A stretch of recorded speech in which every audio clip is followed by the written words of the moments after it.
आज हम चट्टानों के जो ऑब्जेक्टिव क्वेश्चन है उन पर डिस्कस करते हैं कि कल हमने देखा था कि चट्टान के कितने प्रकार होते हैं और आग्नेय चट्टान का विशेष रूप से अध्ययन किया था। तो उसमें चट्टान और आग्नेय चट्टान से संबंधित कुछ विशेष क्वेश्चन है जिस पर हम अपने डिस्कस कर लेते हैं।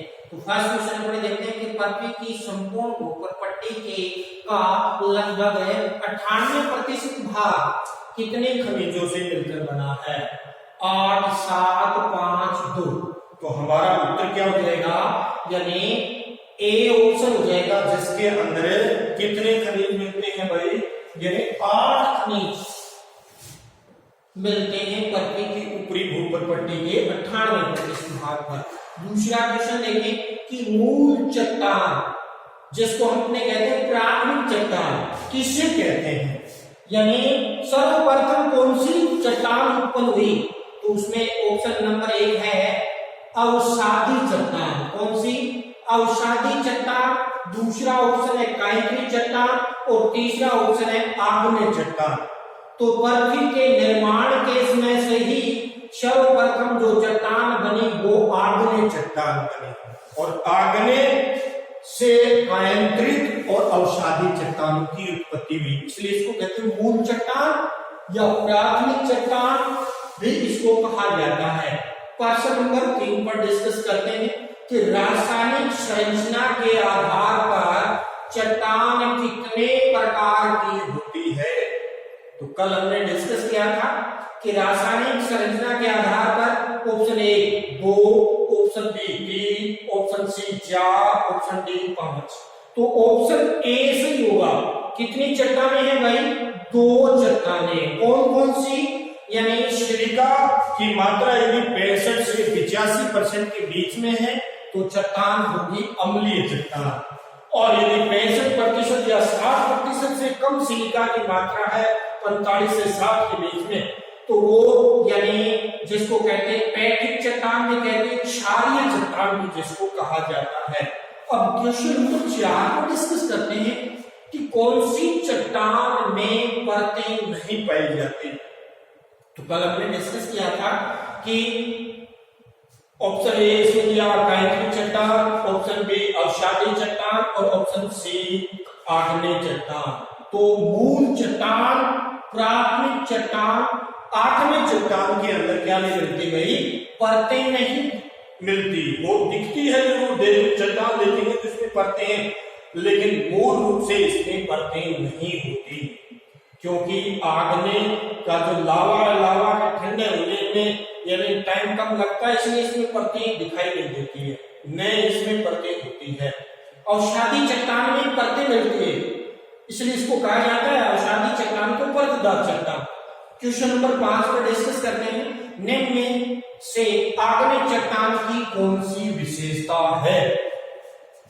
आग्नेय चट्टान की कौन सी विशेषता इन 3 विशेषताओं में है? नंबर 1, इसमें जीवाश्म अवशेष तथा परतें नहीं पाई जाती। बिल्कुल सही बात है, इसमें ये नहीं मिलती। दूसरा ऑप्शन क्या है? इस चट्टान में लौह, निकल, तांबा जैसे खनिज पाया जाता है। बिल्कुल सही है। कल हमने डिस्कस किया था कि इसमें यानी जीवाश्म तो नहीं मिलते, धातु खनिज पदार्थ इसमें मिलते, आग्नेय चट्टानों में मिलते। तीसरा ऑप्शन क्या है? इस चट्टान पर रासायनिक अपक्षय का प्रभाव कम होता है, क्योंकि रासायनिक अपक्षय के लिए जल चाहिए। जल यदि चट्टान में जाएगा तभी रासायनिक क्रिया होगी, तो इसमें कठोर होती है, रंध्र नहीं होते इसमें, इसलिए इसका रासायनिक अपक्षय कम होता है, भौतिक अपक्षय होता है उपरोक्त सभी। तो इसका ऑप्शन हो जाएगा डी, यानी 3 बातें सही है। इसमें जीवाश्म अवशेष तथा परतें नहीं पाई जाती, इस चट्टान में लौह, निकल, तांबा जैसे खनिज मिलते, इस चट्टान पर रासायनिक अपक्षय का प्रभाव बहुत ही कम होता है। तो ये तो अपने यानी 5 क्वेश्चन हो गए। अब छठे क्वेश्चन की तरफ अपने बढ़ते हैं। तो क्वेश्चन नंबर 6 क्या बता रहा है उस पर भी डिस्कस कर लेते हैं कि ग्रेनाइट चट्टान किसका उदाहरण है? यानी ग्रेनाइट चट्टान अवसादी चट्टान का उदाहरण है। ऑप्शन नंबर 1 दिया हुआ है, ऑप्शन नंबर बी दिया हुआ है काइक्री चट्टान का उदाहरण है, और ऑप्शन डी दिया है आग्नेय पाताली चट्टान। दे सकते थे अपने बाह्य आग्नेय चट्टान, चौथा ऑप्शन दे सकते थे। तो इसलिए यानी इसमें ऑप्शन सी सही हो जाएगा कि आग्नेय पातालीय भूमि के काफी गहराई पर बनते हैं, इसलिए इसके अंदर बनते हैं भाई, यानी दाने मिलते हैं, दानेदार होती है ये, यानी कौन सी आग्नेय पातालीय चट्टान। अब हम डिस्कस करते हैं क्वेश्चन नंबर 7 के ऊपर।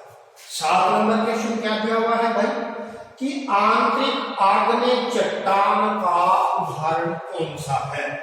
भी आंतरिक आग्नेय चट्टान कौन कौन सी है। नंबर 1 बेंथोलिक, नंबर 2 लैकोलिक और नंबर 3 डाइक और नंबर 4 उपरोक्त सभी।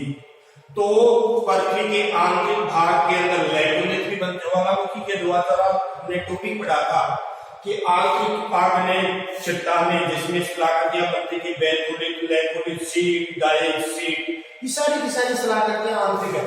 तो इसमें ऑप्शन आ जाएगा उपरोक्त सभी आ जाएगा, यानी सारी की सारी चट्टानें आंतरिक आग्नेय चट्टानों के उदाहरण है।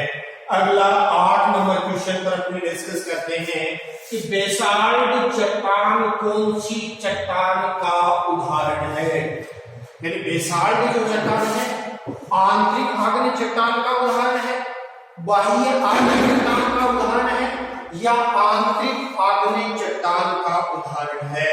तो बेसाल्ट बाह्य आग्नेय चट्टान का क्या है भाई, उदाहरण है। अब आ जाएगा